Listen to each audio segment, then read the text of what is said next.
rather than take the limit of a function as x approaches some constant, sometimes we'll take the limit of a function as the x's move towards infinity. Now what we're trying to do here is we're trying to figure out what sort of end behavior the function has. We're trying to see, does this function, do whatever it's going to do in the middle of the graph closer to the origin, and does it kind of level out as you go towards 1,000 or 100,000 or 1,000,000.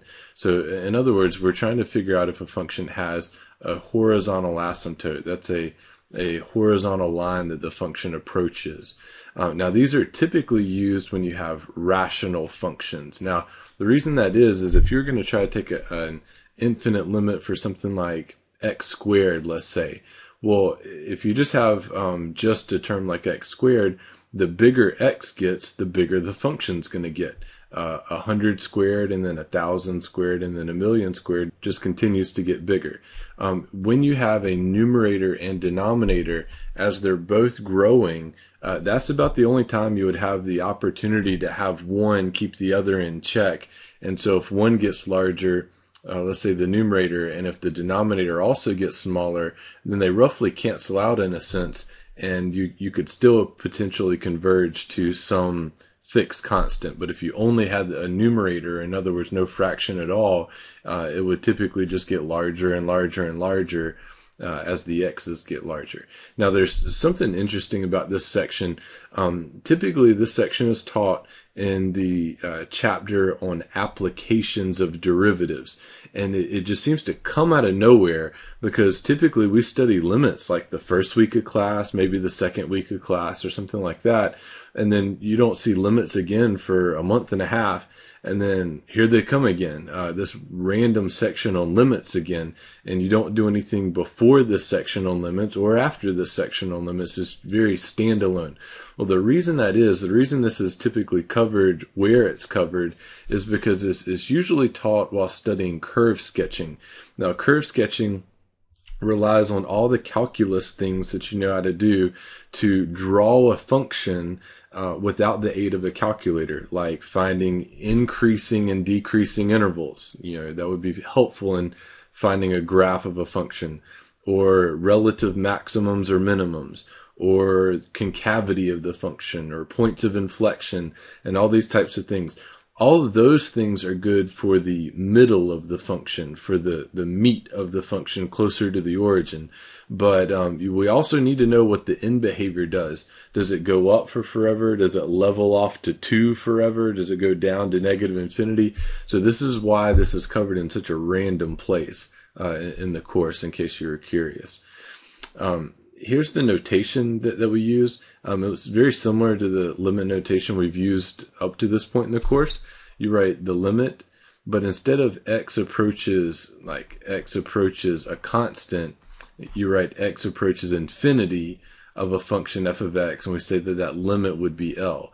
Now, if you're being very, very technical about it, there are some differences between this limit versus the limit that we studied some time ago. For instance, if x was approaching a constant, let's say like x approaches 4, then if you recall, what you would do is you would look at where the y values for the function were going as the x's approach 4 from both sides. You look from the left side, from the right side, and if they agreed with one another, you would say the limit exists. If the two one-sided limits didn't match up, you would say that the limit did not exist. But how can you approach infinity from both sides? You can't really do that. You can only do it from one direction, obviously.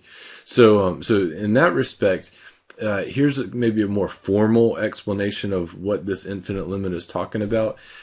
Basically, you should be able to pick any small number, 0.1, 0.01, or whatever, and whatever you think the limit is, past some place. It might be 1,000 units down the road, maybe 100,000 units. We don't know, but there should be some place to where once you pass this magic mark, that you would never go above by that small quantity or below by that small quantity from your supposed limit. So if you think your limit is 7 and your small quantity you happen to choose is 0.1, then there should come a time where you never leave that little channel, that little window of 7.1 to 6.9.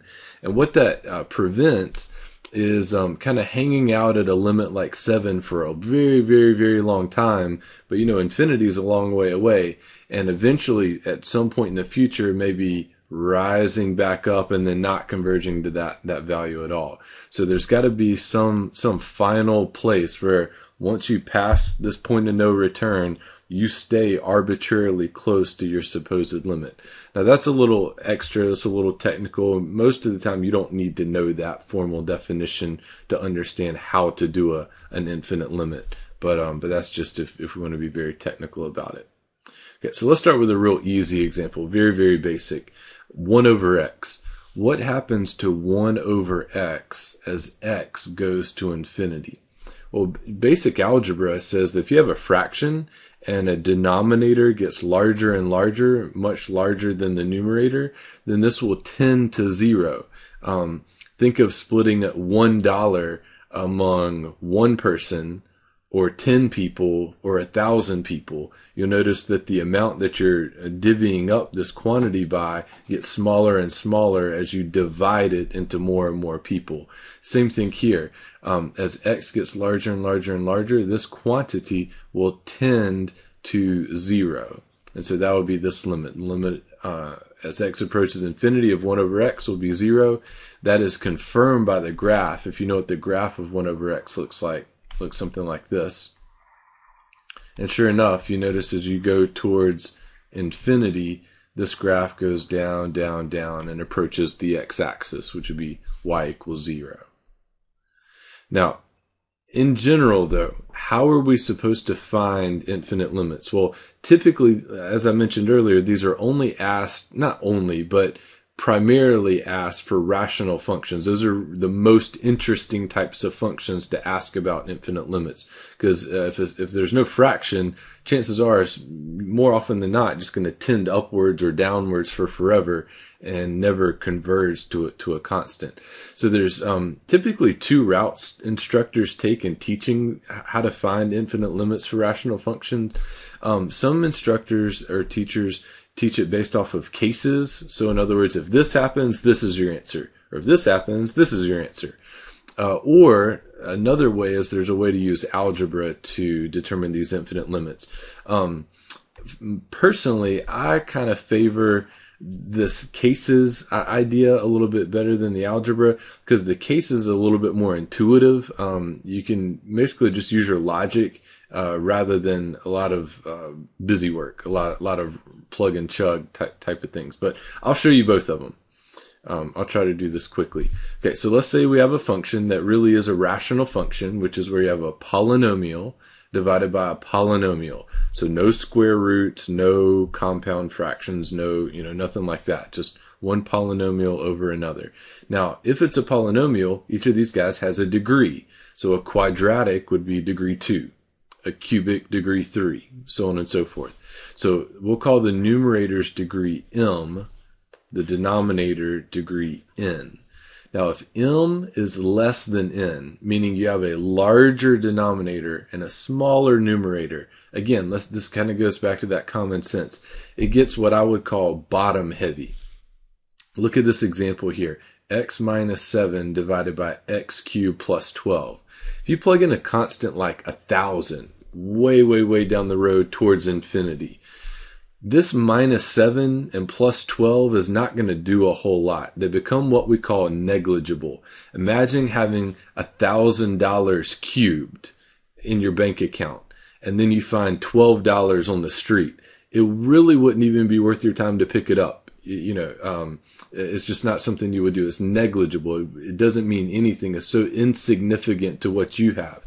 So, in other words, if these terms are negligible, these terms down here at the end, you see you have roughly x over x cubed, which is clearly tending to 0 because the denominator is so much larger. So if that's the case, then y equals 0 is a horizontal asymptote if the numerator's degree is smaller than the denominator's. So y equals 0, that's the x-axis. Matter of fact, that's kind of like this example, isn't it? This denominator is degree 1, and you can roughly think of the numerator almost as like degree 0 because there's not even an x. You know, the constant that you have is roughly x to the 0, which would be 1. So in this case, it tends to 0 since the denominator's degree is larger. Case 2. What if the degree of the numerator is larger than the denominator, like in this case? Well, for the same reasons, these terms back here become negligible. Anything other than the leading terms are negligible. Do they affect the function? Yes, but they don't affect the end behavior. So x to the 4th over x squared, that's roughly like x squared, which continues to grow and grow and grow. So if m is greater than n, there is no horizontal asymptote. Okay, so you don't have to worry about it in this case. Last case, number 3. What if the degrees match? Well, same deal again. These later terms, anything other than the leading terms, are insignificant. They're negligible. And so you roughly have 6x squared over 2x squared, which is on the order of about 3, right? If the x squareds are growing at the same rate, you roughly get 6 over 2. Imagine plugging in 100 or 1,000. If you had 600 over 200 or 6,000 over 2,000, it's still going to be 3. So if m is equal to n, then the ratio of the leading coefficients is a horizontal asymptote. So you just take the ratio of your leading coefficients here. If the degrees match, then y, in this case, y equals 3 is a horizontal asymptote. Now, that's the way I prefer because it's a little bit more intuitive, like I said earlier. Just FYI, in case your teacher teaches it this way, or if you just want another way to learn it, you can also do this algebra step.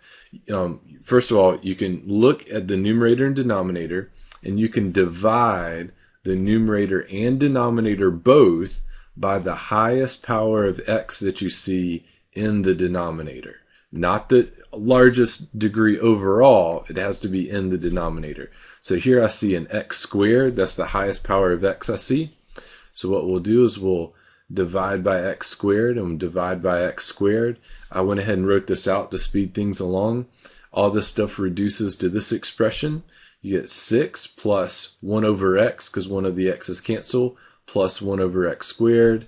And then just a 2, because x squared over x squared cancels, minus 5 over x squared. Now the reason this is better is because look at all these terms that I'm circling here. Each of these little mini terms, as the x gets larger, those 3 will go to 0. And so you roughly get 6 over 2, which is 3 again. We already knew that answer. This is just a slightly different way of getting it. So just in case you're wanting another method to try, this is something else you can do. All right, now we're going to have more examples in the next video. I didn't want to make this video too long, but we'll do some more robust examples of infinite limits coming up shortly.